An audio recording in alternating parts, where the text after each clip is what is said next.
Criminosos furtaram baterias de um veículo no bairro Jardim Europa, aqui em Uberlândia. Tem câmeras de segurança que flagraram a ação. E meu amigo Túlio Amâncio, não foi só as baterias que os criminosos levaram. Em outra ação, até os pneus foram levados do veículo. É isso mesmo? Bom dia para você. Rafael dos Anjos, bom dia para você, meu amigo. Bom dia a todos que acompanham o nosso Balanço Geral. Pois é, esse caminhoneiro tá cortando um dobrado por conta da ação de criminosos, viu, Rafa? Ele que vive viajando, passa pouco tempo com a família, depois pega a estrada de novo. E uma dessa estada aí na casa dele, ele parou o veículo na porta da residência, o cavalo mecânico em frente à casa, a carreta no quarteirão de cima da residência dele.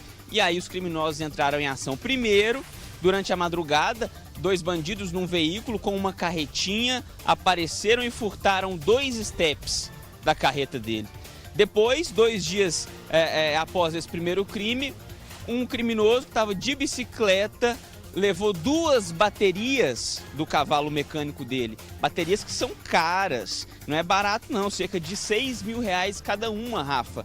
Então esse homem não sabe mais o que fazer, ele está desesperado e pediu ajuda do Balanço Geral para divulgar a imagem dos criminosos, porque quem sabe assim, seguindo esse rastro, não chega até os materiais dele, os materiais que foram levados. Eu gravei com ele, estive com esse caminhoneiro e vamos ouvir agora um trecho da entrevista. Não, eu senti falta da bateria conforme minha mulher saiu. Era em torno de 10 para 7 da manhã, para levar as crianças para a escola, devido a gente morar de frente. Então ela saiu com o carro, deparou de frente que viu que estava assim, desse jeito, sem a tampa. Já tá parado, que não funciona, né? Sem as baterias não funciona, não acende lanterna, iluminação, nada. Quanto custa uma bateria dessa? Eu fiz a cotação ontem, tá em torno de R$750 cada uma. Isso... R$1.500 de prejuízo, pelo menos. R$1.500, isso dá mais barato. Matéria completa sobre esse assunto já para você. E atenção, um homem invadiu uma casa na cidade de Patrocínio. Câmeras de segurança mostraram ele em frente à residência antes do crime. O meu amigo Elcio Fonseca também participa com a gente ao vivo no nosso Balanço Geral. Possivelmente ele já estava lá em frente à casa planejando a ação, né, Elcio? Bom dia para você. Bom dia, Rafael. Bom dia a todos. É verdade, estava possivelmente analisando tudo ali antes de invadir a casa, né? A câmera de segurança de uma casa vizinha ali, de frente para essa, gravou a ação desse criminoso. Antes dele entrar na casa, ele está ali parado, observando tudo, até olha por baixo do portão e então isso tudo ficou gravado ali por essa câmera de segurança do vizinho. O morador da casa, ele disse para a polícia que saiu pela manhã para trabalhar e quando voltou à noite, percebeu que as portas da cozinha e da sala tinham sido arrombadas. Tinham marcas também no muro dos fundos da casa, possivelmente ali por onde o criminoso entrou. E aí foram furtados lá da casa uma TV, 2 celulares, também roupas, sapatos, perfumes, secador e chapa de cabelo e uma mala de viagem, Rafael. Até o momento esse criminoso não foi identificado, a polícia continua no caso. E olha só a imagem da câmera de segurança, mostrar o que ele faz em frente à residência. Ele abaixa, ele agacha, ele verifica a movimentação. Que isso, meu amigo. Isso em Patrocínio. Se você tiver alguma informação que leve à prisão desse cidadão, por favor, chame a polícia no 190 ou telefone 181. Atenção, tem mais flagrante para você, exclusivo aqui no nosso Balanço Geral. Uma cena de filme que foi registrada aqui em Uberlândia. Olha só, na tela do balanço, perceba esse veículo, essa picape. Olha o que acontece, olha o que acontece. 2 criminosos abandonaram o veículo em movimento. Olha lá, ó. Perceba na imagem, olha isso. Esse local é o bairro Cidade Jardim, aqui na cidade de Uberlândia. E atenção, quem estava atrás desse veículo, atrás da picape, é a mulher que foi vítima desses criminosos. Ela conversou com a gente. É reportagem exclusiva que você vai ver aqui na tela do Balanço Geral. Todos os detalhes aqui no nosso programa. Ela vai contar toda essa experiência. Imagine o susto dessa mulher. A partir do momento que ela viu aí o deslocamento do carro, da picape que foi furtada, da picape que foi roubada e chamando a polícia, correndo atrás nessa perseguição. Olha lá, ó, o momento que eles abandonaram a picape. Que isso, gente, que isso. Já já, a matéria completa aqui no nosso Balanço Geral com exclusividade para você. E atenção, porque vamos falar de política também. O vereador Wilson Pinheiro teve um mandato cassado. Quem tem essas e outras informações é o nosso querido repórter Danilo Cacheta, que está de volta das férias. Inclusive, nós recebemos muitas mensagens de vereadores de Uberlândia que estavam sentindo a sua falta, Danilo. Além de nós, né? Tudo bem? Bom dia para você. Ô, Rafael, bom dia para você, bom dia a todos. É um prazer estar de volta aqui e trazer as notícias, né, da política local da nossa região, que continuou fervilhando ainda nas minhas férias, mas a gente acompanhou tudo aqui pela programação da TV Paranaíba. E ontem foi um dia importantíssimo, porque era aquele pedido de cassação, um dos mais aguardados pela Câmara Municipal, que era do vereador Wilson Pinheiro, e a Câmara, portanto, cassou o vereador em uma das duas denúncias. Ele foi denunciado em duas situações. Uma, eles tiraram, excluíram, não cassaram o vereador, mas na outra cassou o vereador, portanto, ele foi cassado por 19 votos a 2 e uma ausência. Isso significa, Rafael, que ontem mesmo ainda, em edição do diário O Legislativo, o presidente da Câmara Municipal, o vereador Ronaldo Tanus, já assinou o decreto legislativo e publicou o decreto legislativo de cassação. Esse é o último ato que faz com que o vereador, de fato, seja afastado do cargo. Então, hoje, ele já não esteve mais na Câmara Municipal, nem participou no gabinete, nem foi lá no plenário da Câmara, nada disso, porque ele, desde ontem, com a publicação do decreto legislativo, ele já está, de fato, cassado. O que acontece agora? O vereador Cleiton César, que estava no lugar de Pamela Volpe, que Pamela está afastada pela Justiça, ele já está lá na Câmara, já tem o seu gabinete, seus assessores. Ele vai ser, portanto, agora colocado como titular na vaga de Wilson Pinheiro. E isso acontece neste momento lá na Câmara Municipal. Ele vai, então, tomar posse como titular da vaga. Neste caso, deve ser convocado o terceiro suplente do partido deles, o PP, que é Ayrton Pinhal. Isso para ocupar a vaga provisória de Pamela Volpe. A grande questão... Aliás, são duas questões que estão ainda pairando lá sobre a Câmara. Uma delas é a situação jurídica dessa votação, dessa sessão de julgamento. O vereador Wilson Pinheiro ontem apontou várias situações que teriam ocorrido na fase de trabalhos da comissão processante e também na sessão de julgamento, sobretudo com relação a prazos, uma vez que o relatório conclusivo da comissão ficou pronto ontem mesmo de manhã, era 8 horas da manhã quando ele foi lido na reunião da comissão e logo em seguida, às 9h30, abriram então a sessão de julgamento. Então ele entende que deveria ter tido um prazo maior para ele tomar conhecimento. Ele pediu que a sessão fosse suspensa, mas esse pedido foi indeferido pelo presidente da casa porque ontem era o último dia dos prazos de 90 dias que a lei estabelece para fazer todo o processo de julgamento. Então eles não quiseram mais postergar esse prazo. O vereador disse que vai entrar na justiça, vai recorrer à justiça sobre isso, só que anteontem ainda ele havia entrado com um mandado de segurança aqui na primeira vara da Fazenda Pública de Uberlândia e o juiz João Essir Mota Ferreira já negou o pedido dele. Então ele deve entrar agora com um novo mandado e aí esse mandado eu não sei se vai ser ou não deferido e aí depois tem a situação também envolvendo o Tribunal de Justiça, que ele pode recorrer para lá. Então é uma série de questões ainda jurídicas envolvendo a situação de Wilson. Mas, para além disso, o fato é que, neste momento, ele está cassado, já foi publicado, o suplente dele já foi colocado, oficializado na vaga como titular. Então, agora tem que resolver a situação da vaga dele na mesa diretora. Isso porque o Wilson Pinheiro, além de vereador, é também o vice-presidente da casa, ocupa o cargo de vice-presidente da casa. Qual é a discussão agora, Rafael? Será que pode ser feita uma eleição por cargo, só para substituir o cargo do vereador Wilson na mesa diretora? O entendimento da Procuradoria Jurídica da Casa é esse, que faça uma eleição, mas há alguns questionamentos que a eleição não pode ser feita por cargo, e sim por chapa. Então há uma discussão agora jurídica sobre como vai se dar essa situação da substituição de Wilson na mesa diretora. A princípio, o posicionamento da Procuradoria é para se fazer uma eleição por cargo e eleger um substituto para a vaga dele como vice-presidente. Muitas coisas ainda estão por acontecer e a gente vai acompanhar tudo. Agora eu vou ficar de olho, viu, Rafael? Tudo lá na Câmara. Por favor, fique de olho mesmo, meu amigo Danilo Cacheta. Bom retorno das férias e, claro, qualquer novidade na área da política, movimentação na Câmara Municipal, você fica à vontade para contar para a gente aqui no nosso Balanço Geral. Inclusive hoje, viu? Se tiver alguma novidade, por favor, espaço sempre aberto para você. Obrigado, viu, Danilo? É hora de girar a informação. A Polícia Rodoviária Federal apreendeu cocaína na BR-365. Elcio Fonseca tem os detalhes porque 2 mulheres foram detidas, né, Elcio? Boa tarde. Isso, Rafael. Boa tarde a todos. Olha, essa apreensão foi durante uma fiscalização de rotina da Polícia Rodoviária Federal na BR-365, aqui perto de Patos. E as 2 mulheres, aí uma de 25, outra de 17 anos, elas estavam em um carro com placas do estado do Pernambuco. E daí os policiais pediram elas para parar, mas durante a abordagem as 2 ficaram nervosas. Os policiais decidiram fiscalizar o veículo e encontraram no tanque de combustível do carro 9 tabletes de cocaína. As 2 foram detidas em flagrante, a droga e o carro apreendidos. E agora a polícia investiga esse caso até para saber de onde veio e para onde seria levada essa droga, Rafael.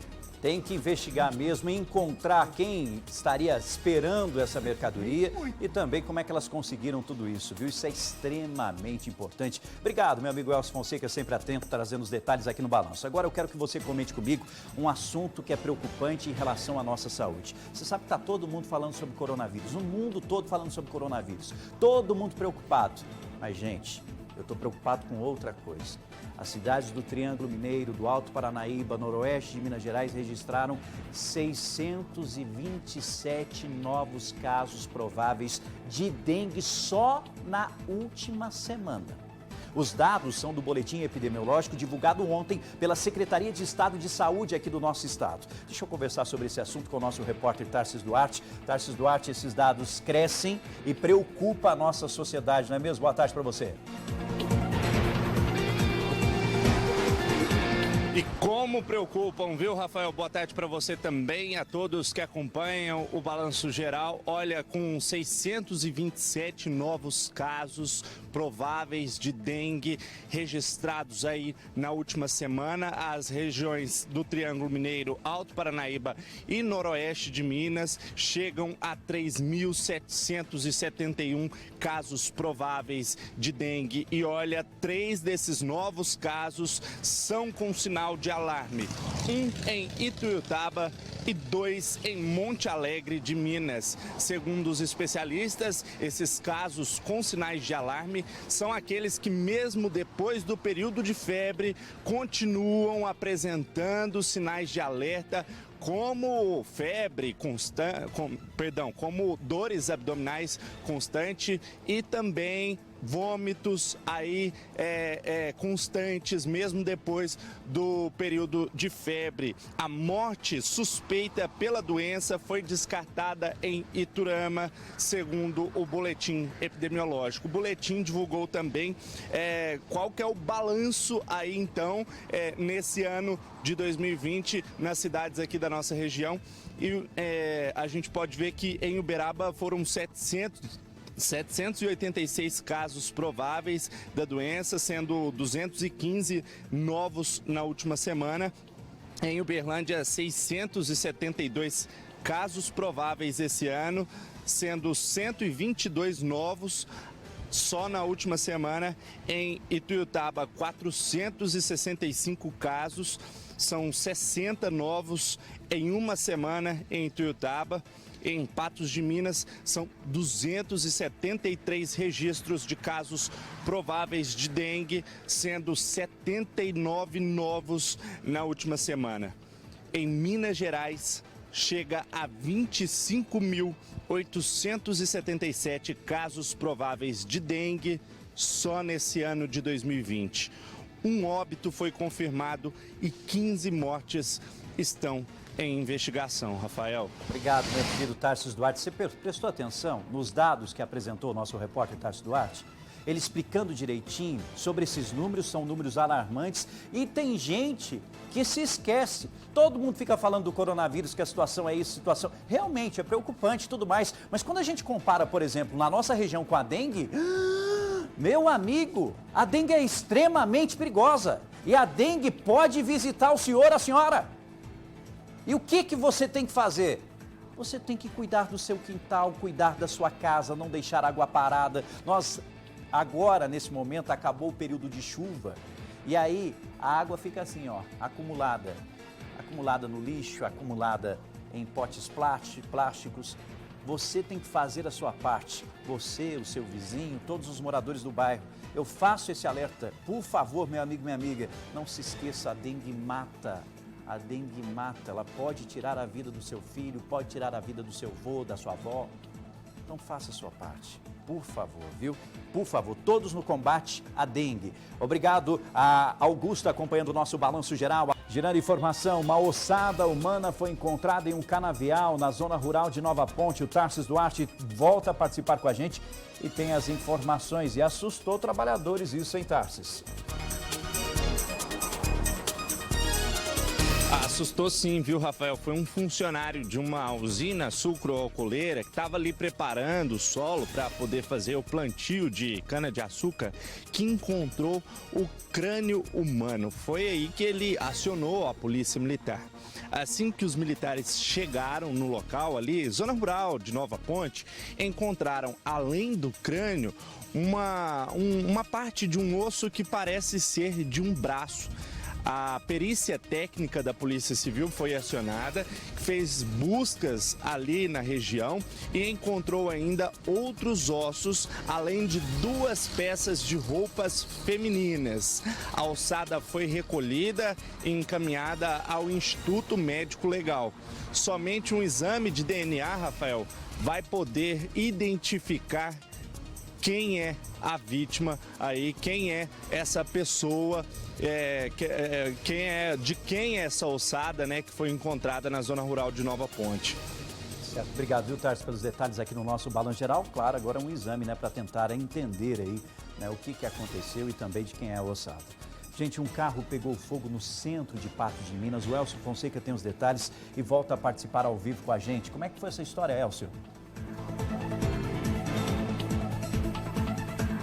Rafael, foi ontem à noite, tem um vídeo aí, a gente vai mostrar para todo mundo que está assistindo ao balanço. De longe já dava para ver a fumaça, o fogo ali no carro na rua Marechal Floriano, quase no cruzamento com a rua Major Gotti, no centro da cidade mesmo. E segundo os bombeiros eles foram chamados até pela polícia, porque tem uma câmera ali do olho vivo, os policiais estavam monitorando as imagens, viram o incêndio, chamaram os bombeiros. Eles chegaram lá usando a mangueira, apagaram o fogo rapidamente, mas o fogo já tinha destruído o carro Uno com placas de Uberlândia. E até surpreendentemente o dono do veículo não apareceu até o momento, Rafael, não quis saber do veículo. O veículo foi levado a um depósito credenciado ao Detran aqui na cidade e as causas do incêndio também ainda são investigadas. Ô, meu amigo Elcio, essa história tá estranha, né? Estranha. O dono do veículo não apareceu. Placa de fora, de Uberlândia, no caso, que estava em Patos de Minas. O veículo estava desligado, parado na rua e simplesmente pegou fogo? Estranho, viu? Os militares também têm que olhar as câmeras de monitoramento, verificar o que aconteceu depois. Aconteceu antes, aliás, o que aconteceu antes desse incêndio começar aí. E para investigar e tentar entender o que de fato aconteceu. Atenção, proprietário desse Uno, por favor, procure aí a polícia. O Uno que foi levado para um pátio ficou, infelizmente, muito destruído. É um buraco na rua da Carioca, aqui em Uberlândia. Olha isso, ó. E esse buraco tem causado, segundo os moradores, muito transtorno para quem passa pelo local, viu? Moradores registraram também esse vazamento. Você está vendo aí, um vazamento de água, que é um vazamento impressionante. Você vê onde a água chega? Impressionante no local.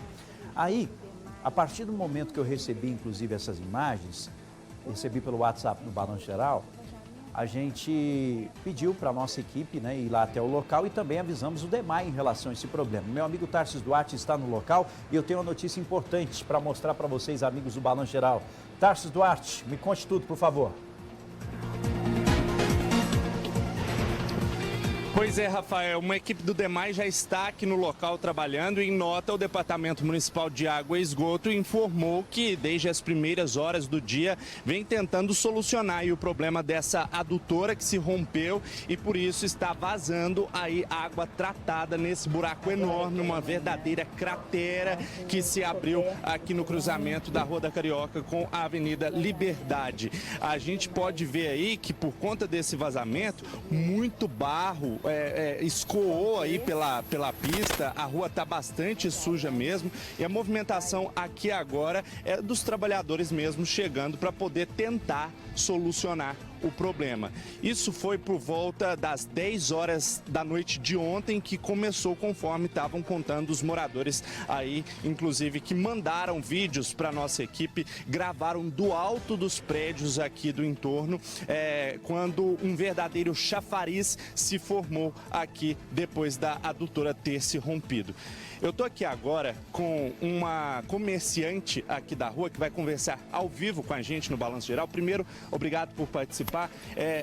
De alguma forma chegou a atrapalhar o funcionamento normal do restaurante que você tem aqui na rua? Boa tarde para você. Boa tarde. Funcionamento não, né? A única coisa ruim é a sujeira que fica, né? As pessoas vão passando, entrando, então você pode ficar limpando o dia inteiro e não vai adiantar nada. E o DEMAI chegou a informar para vocês se vai ter interrupção do fornecimento de água ou algo do tipo, algum transtorno? Não, ninguém falou nada, ninguém conversou conosco, nada, só essa bagunça mesmo. Quando você chegou hoje pela manhã para trabalhar, qual que é a cena que você encontrou? Tava já desse jeito? Tava desse jeito, muita água desperdiçada, muita terra, lama, e cada vez que passa parece só piora, né? E aí as equipes logo chegaram para solucionar o problema? Sim, andando para lá e para cá, mas pelo jeito ainda vai demorar, né? Tá certo. A gente espera também. Obrigado pela participação ao vivo aqui no Balanço Geral. Você que acompanha imagens ao vivo aqui da Rua da Carioca, cruzamento com a Avenida Liberdade. Uma cratera se abriu aqui no local devido ao rompimento de uma adutora. Isso que você vê na imagem é água tratada que é fornecida aqui para os moradores dessa região, bairro Patrimônio, Cidade Jardim, e aí houve esse rompimento e por isso, durante a madrugada mesmo, a gente consegue ver aí nas imagens enviadas por amigos do Balanço que filmaram do alto dos prédios o verdadeiro chafariz que se formou no momento em que essa adutora se rompeu aqui no local. A expectativa é de que todo esse estrago seja consertado ao longo dessa quarta-feira, viu, Rafael? Tá certo, Tarsis Duarte no local e esse é um problema sério, viu? Vai demorar com certeza para uma solução acontecer. Essa moradora tá certa, essa comerciante aí tá certa.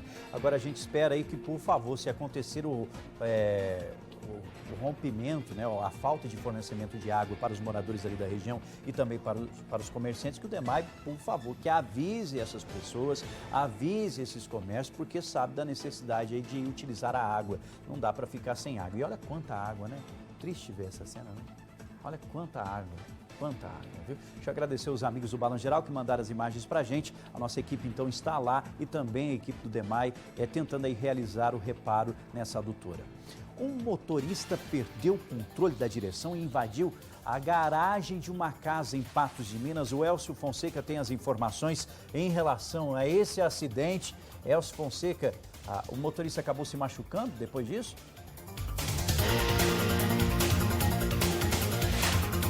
Sim, Rafael, ele ficou ferido, foi levado ao hospital regional aqui em Patos, mas felizmente já está fora de risco.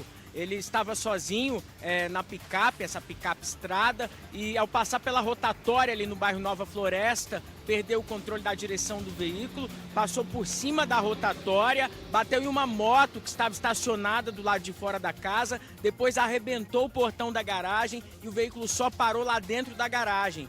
Detalhe, os moradores dessa casa estavam lavando a garagem na hora do acidente, por pouco não foram atingidos, mas felizmente não foram atingidos. Agora a casa e a frente da casa principalmente ficou destruída e a frente do carro também, da picape, ficou destruída. Pelo menos o senhor aí de 83 anos que estava dirigindo, como eu disse, ele já está fora de risco, apesar de ter ficado ferido nesse acidente, Rafael. Rapaz, que susto, que bom que não aconteceu nenhuma tragédia, hein? Que bom que não aconteceu nenhuma tragédia. O motorista perdeu aí o controle, né? Perdeu o controle de direção e acabou atingindo aí a garagem dessa casa. Meu Deus do céu. Obrigado, viu, Elcio, pelas informações aqui no Balanço. Agora mostra essa imagem, é o flagrante de um assalto, mais um flagrante, infelizmente, de um assalto aqui em Uberlândia. São duas pessoas que estão numa moto, a vítima é uma mulher. O que eles estavam querendo com essa mulher, hein, Tarsis Duarte? Assaltar, viu, Rafael? E você reparou que o garupa, ele vem com a mão assim para trás, tampando parte da placa da moto para dificultar a identificação deles. Pois é, isso aconteceu no bairro Jardim Europa hoje de manhã, por volta das 6h20 da manhã, na rua Lídia Rocha e Silva. A mulher estava passando pela calçada quando a moto se aproximou, dois rapazes na moto, o garupa desceu, foi até ela, pediu a bolsa e aí então a bolsa foi levada. Lá estavam o celular dela e também alguns pertences pessoais que foram levados durante esse assalto. E depois que o garupa sobe novamente na motocicleta, ele vai com a mãozinha lá atrás, ó, tampando parte da placa aí para dificultar que sejam identificados e, portanto, até o momento não foram mesmo localizados, viu, Rafael? Você chama atenção para essa imagem, para esse detalhe, realmente, viu? Não tinha nem percebido. Perceba lá, para você que acompanha o nosso Balanço Geral, inclusive essa imagem aí que mostra os suspeitos mais próximos. Olha lá a mãozinha, ó, escondendo a placa, viu? Aí, vou te falar, viu? Que absurdo isso. E é mais uma pessoa que acaba sendo vítima de criminosos.